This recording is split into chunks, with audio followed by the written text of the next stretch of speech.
اسلام نے انہیں منسوخ نہیں کیا۔ رسول اللہ صلی اللہ علیہ وسلم کی ہجرت کے بعد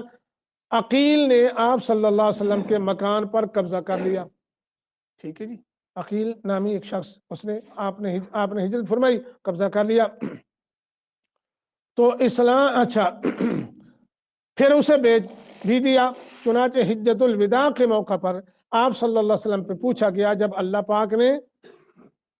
وہ کر دیا تو آپ سے پوچھا گیا کہ آپ اس وقت قیام کہاں فرمائیں گے؟ تو آپ صلی اللہ علیہ وسلم نے فرمایا وَهَلْ تَرَكَ عَقِيلٌ مِّن رِبَاعٍ أَوْ دُورٍ، فرمایا کیا عقیل نے ہمارا کوئی مکان چھوڑا بھی ہے جس میں ہم رہیں؟ تو عمر فاروق رضی اللہ تعالیٰ کے زمانہ میں نافع بن عبد الحارث نے مکہ میں، یعنی اس سے بات یہ نکل آئی کہ عقیل نے ہمارا کوئی مکان چھوڑا نہیں، سارے تو بیچ دیے ہیں، اب ہم کہاں رہیں؟ تو یہ بات اصل میں نکلی ہے۔ تو فاروق اعظم کے حوالے سے ہے کہ نافع بن عبد الحارث کہتے ہیں کہ سفیان بن امیہ سے ایک گھر جیل خانہ بنانے کے لیے اس شرط پہ خریدا کہ اگر عمر رضی اللہ تعالیٰ عنہ اس خریداری کو منظور کریں گے تو بیع پوری ہوگی، بصورت دیگر سفیان کو 400 دینار مل جائیں گے۔ سفیان سے انہوں نے لی جگہ 400 درہم کے عوض میں، وہ مکان تھا کہ اس کو میں لے کر جیل خانہ بنانا چاہتا ہوں، لیکن انہوں نے شرط لگا دی کہ اب دیکھو کیونکہ اس وقت خلیفہ جو ہیں وہ فاروق اعظم ہیں، وہ سب سے بڑے ہیں، میں ان سے پہلے پوچھوں گا کہ آیا کہ یہ ہماری خرید و فروخت جو ہے وہ جائز ہے کہ نہیں ہے؟ اگر ہوگی تو پھر میں تمہیں مکان دے دوں گا، ورنہ وہ تمہاری دی ہوئی 400 دینار رقم جو ہے واپس کر دوں گا۔ تو پھر کیا ہوا؟ انہوں نے کہا کہ حضرت عمر فاروق رضی اللہ تعالیٰ کو حکم کے آنے تک ہم جو ہے اس کا وہ کرتے ہیں، کرایہ جو ہے وہ شمار کر لیتے ہیں کہ اتنی دیر تک فروخت سے روک رکھنے کا زر تلافی وہ یہ ہوگا۔ یعنی کچھ حضرات نے یہ کہتے ہیں کہ اس روایت کو ضعیف کہا ہے کہ مکہ کی خرید و فروخت انہیں کرائے پر دینے کو حرام ٹھہرایا ہے۔ ان روایات میں سے ایک بھی صحیح سند کے ساتھ رسول اللہ صلی اللہ علیہ وسلم سے ثابت نہیں ہے، اور یہ بھی ماشاءاللہ انہوں نے لکھ دیا کہ یہ جو کہتے ہیں نا یہ حدیث ضعیف ہے، وہ کہتے ہیں نہیں ایسا نہیں ہے، کوئی ایسی روایت ہے ہی نہیں ہے جو نبی علیہ السلام سے صحیح سند سے ثابت ہو، بلکہ ان میں سے کوئی منقطع ہے، کوئی مرسل ہے، اور کسی کا راوی ضعیف ہے۔ تو رسول اللہ صلی اللہ علیہ وسلم کے علاوہ کسی کے قول سے دین کا مسئلہ ثابت نہیں ہوتا۔ زیادہ سے زیادہ یہ بات کہی جا سکتی ہے کہ مکہ کے مکانوں کا کرایہ نہ لینا مستحب تو ہے، تاہم اس کے جواز سے انکار مشکل، یعنی کہ قطعاً لینا ہی نہیں چاہیے، کرایہ پہ دینا یہ بات نہیں ہے۔ اپنے موقف سے یہ ہے کہ حرم مکہ میں مکانوں کی خرید و فروخت اور وراثت وغیرہ جائز ہے، جیسا کہ عنوان باپ نور سے دور مکہ یہ بتایا گیا ہے کہ اس بات کا بیان کہ مکہ میں موجود مکانات میراث ہو سکتے ہیں اور ان کی خرید و فروخت جائز ہے۔ رہا مسئلہ وَمَن يُرِدْ فِيهِ بِإِلْحَادٍ بِظُلْم، تو الحاد سیدھے راستے سے ہٹ جانا، ظلم کا لفظ عام ہے جس میں سب سے پہلے کفر و شرک آتا ہے، پھر کوئی بھی کام کرنا جس سے اللہ تعالیٰ نے منع فرمایا ہے، یا کوئی کام ترک کرنا جس کا اللہ تعالیٰ نے حکم دیا ہے۔ اب یہ 4-5 باتیں ہیں۔ ہاں البتہ حرمین میں وہ کام جن کا اللہ نے حکم دیا ہے منع کرنے کا ان کو کرنا، اور جن کا کرنے کا حکم دیا ہے وہ نہ کرنا، یہ سب حرام ہے۔ یہ مثال کے طور پر وہ کہتے ہیں اس میں بدعت بھی شامل ہے، گناہ کا کوئی اور کام بھی، مثلا حرم کی حرمت کا خیال نہ رکھنا، حرم کے جانوروں کو ذبح کرنا، اس کے درختوں کو کاٹنا، کسی کی گم شدہ چیز اٹھانا، الا یہ کہ اسے استعمال نہ کرے اور اس کا اعلان ہمیشہ کرتے رہے، اور اس میں ذخیرہ اندوزی کرنا، غرض دوسری جگہوں میں ٹیڑھی راہ اختیار کرنا عذاب علیم کا باعث ہے، مگر حرم مکہ میں اس کا ارادہ بھی عذاب علیم کا باعث ہوگا۔ یہ حدود حرم کی بات ہو رہی ہے کہ جیسے گری پڑی چیز کا اٹھانا درختوں کو کاٹنا، یہ حدود حرم کے جو بالکل قریب قریب کی بات ہے نا۔ اب بیت اللہ میں اگر کوئی کھڑا ہو کے برائی کا ارادہ کرے با، اس کا بھی مواخذہ ہوگا، یاد ہوگا۔ اس کے علاوہ ہے اگر اس نے کوئی برائی کا ارادہ کیا ہے تو وہ تو نہیں ہے، اس کا لکھا نہیں جائے گا، گناہ نہیں ملے گا۔ لیکن محدثین نے یہ بتا دیا کہ حرم کے اندر کھڑا ہو کے کوئی اس کی نیت خراب ہو جائے، دماغ میں کوئی خرابی آ جائے تو وہ بھی سزا کا، اس کا بھی گناہ ہوگا۔